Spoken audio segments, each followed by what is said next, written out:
আমাদের মা বোনদের কালো বোরকা যারা পরে, ওনাদের বোরকা রাসূলুল্লাহ সাল্লাল্লাহু আলাইহি সাল্লামের নেককার স্ত্রী মহিলা সাহাবী ওনাদের মতো এখন রঙ্গিলা বেডুইতের যেসব মোবাইল বোরকা লাল নীল হলুদ কমলা বেগুনি বেডরি জিজ্ঞানিটা কার মতো? বলবে সিনেমার নর্তকীর মতো, নয়তো আর কি, নয়তো আর কি। কথা বলেন। তাহলে কার মডেলে সাজলেন? কার মডেলে সাজলেন? চা দোকানে বসে বসে বিড়ি খান, এটা কার মডেল? কার মডেল ধরলেন মুরব্বীরা? কথা বলেন মিয়া।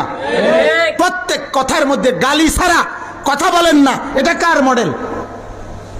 ছেলের বিয়েতে মেয়ের বিয়েতে নাফরমানির উৎসব করেন, এটা কার মডেল? গায়ে হলুদ কোন নবীর সুন্নত? কথা বলেন। পুরা অনুষ্ঠান ভিডিও করা কার কোন নবীর সুন্নত? সমস্ত বেড়া বেড়ি একত্রে এক প্যান্ডেলের মধ্যে ভাত খাওয়া, এটা কোন নবীর সুন্নত? কথা বলেন। বলেন মিয়া, ইনসাফ কোথায় আমাদের? কোথায় আমরা হারিয়ে গেলাম?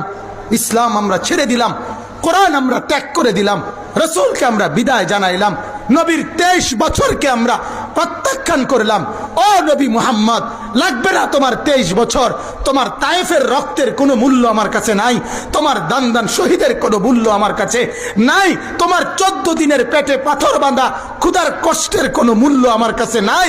আমার কাছে বেঈমানের মডেল, টেলিভিশনের নর্তকীর মডেল, অনেকটাই সুন্দর। এই না জীবন তোমাদের? বলেন নাই তো? নবী প্রিয় হলো কিভাবে আমাদের কাছে? কিভাবে প্রিয় হলো? ইনসাফ কোথায়? বিবেক কোথায়? ইনসাফ কোথায়?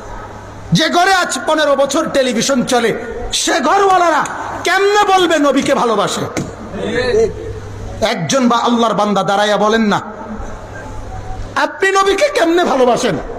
যে ঘরে নর্তকী নাচে, যে ঘরে নাটক সিনেমা ছাড়া দিন যায় না, রাত পার হয় না, যে ঘরে নাটক সিনেমার উলঙ্গতা গান বাদ্য ছাড়া জীবন কাটে না, সে ঘরওয়ালারা আল্লাহকে ভালোবাসে? সে ঘরওয়ালারা রাসূলকে ভালোবাসে? যে ঘরে ফজরের নামাজ পড়ে না কেউ, সে ঘরওয়ালারা আল্লাহকে ভালোবাসে? জুমার নামাজের দিন পুরা মসজিদ ভরা, প্রতিটা মসজিদ বড় হয়, প্রতিটা মসজিদ দোতলা হয়, প্রতিটা মসজিদ বারান্দা বাড়ায়, জুমার নামাজে জায়গা হয় না। মসজিদ কি জুমার নামাজের মসজিদ? কথা বলেন না কেন? এই জন্য গোটা পৃথিবীর কাফেররা বলে, ইহুদিদের ধর্মীয় কিতাবে লেখা আছে, ইহুদিদের পাদ্রী যারা, ইহুদিদের গির্জার যারা ধর্মের গুরু, আমরা নিজে আরবি কিতাবে পড়ছি, ইহুদিদের ধর্মীয় গুরুরা বলে তাদের গির্জার পাদ্রীদের কথা, তাদের ধর্ম